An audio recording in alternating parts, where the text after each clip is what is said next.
Hey folks, how you doing? I have a little ramble for you today. I wanted to carry my mini Vulcan for EDC last couple days, and I gotta be honest, I just threw it back with anger that I couldn't carry it. It's such a horrible knife to carry. I mean, on the beginning I was kind of excited about it because it's a good looking blade. It's definitely better built than my Visionary, but I love Visionary even though it has some flaws with that stopping and stuff.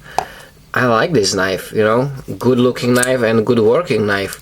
Nice, convenient of opening and closing, and it's not as smooth as my mini Griptilian, but it's nice.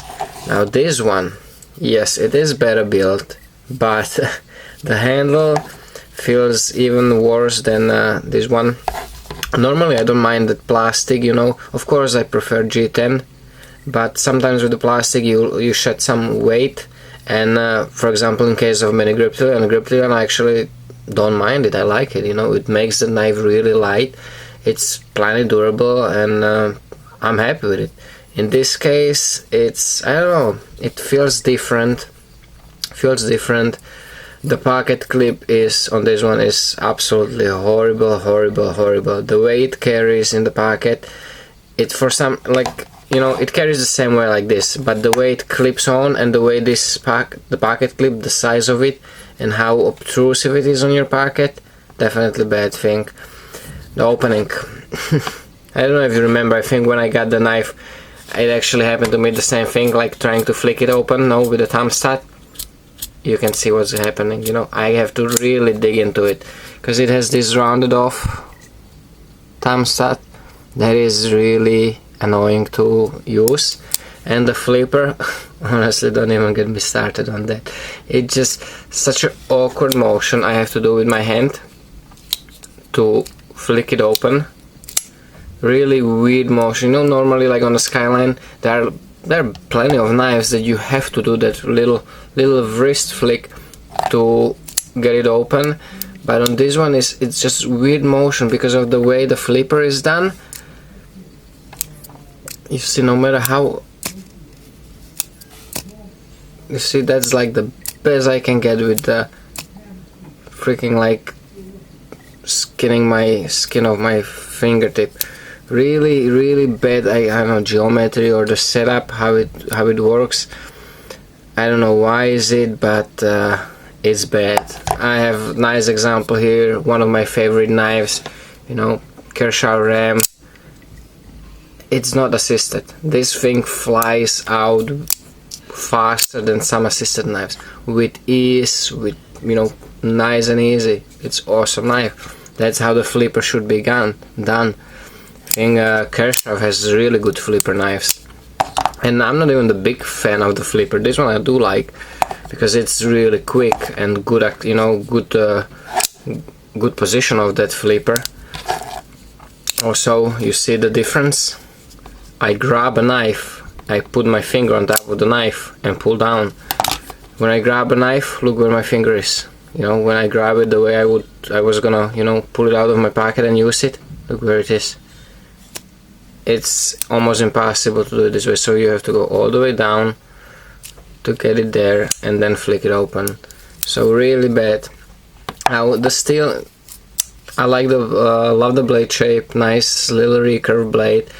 Sox VG10 I have better experience than with Spyderco VG10. I think their heat treat is a little better. The steel stays razor sharp a tiny bit longer than Spyderco's VG10, so that's a plus. And there's no complaints about that, and I did not use this one much, but I'm using this one pretty often. It's the same steel. This one is just coated, but it's VG10 from Seki Japan, and they definitely hold better than Spyderco VG10. It's all about the heat treat, different steels, different heat treats. You can see the same thing with some 154 cm knives. The steels are great, but if you actually made a custom knife in 154 and have it professionally heat treated with cryo treatment, that steel is a lot better than production knives. It's same, companies different that heat treat and the way they do stuff. So you know, the knife will cut, it's good, it will stay sharp long, but just the way it carries, I cannot stand it. I really can't.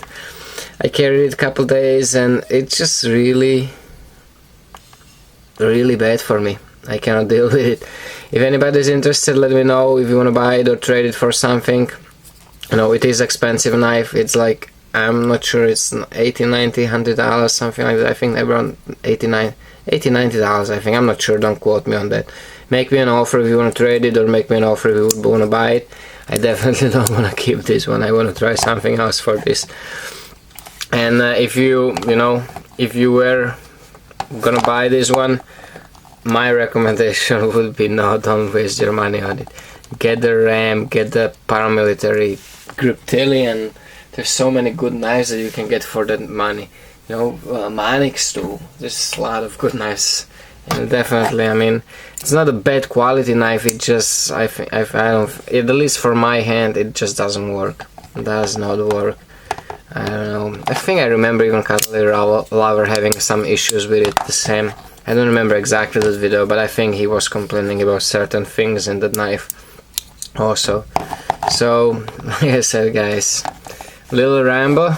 Oh, one more thing, I want to show you something nice. Grounded a new blade today out of the Tina 3V. They tried something a little different with the handle, finger choil, and then two little grooves. They kind of fit the fingers. This is a huge handle even for the big hand. It's that my typical blade with the Dreaker reverse tanto. I think I have to flatten this. I have a little hump here. That's mine, but really nice.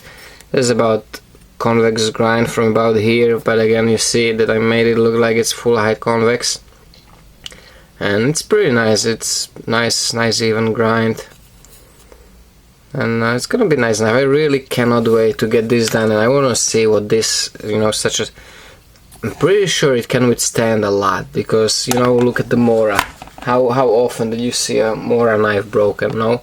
And this is really high-end steel, so very curious what abuse it can take. And I'm definitely gonna pick one of them and just, you know, abuse it a lot, just out of curiosity. I'm gonna probably do some bending tests and batoning and stuff like that. Just, I wanna see what it can do. Because I do like these thin knives. They're very light. They will cut really good. That I know for 100%. So the question is just the durability and the toughness, the strength of it. So let me know what you think about it. I think it looks pretty neat. It's a pretty decent sized blade. 5.25 inch. So not a small knife. Fairly big one. So like I said, little ramble, little show. Thank you for watching, guys. Take care, stay safe, and remember, don't cut yourself.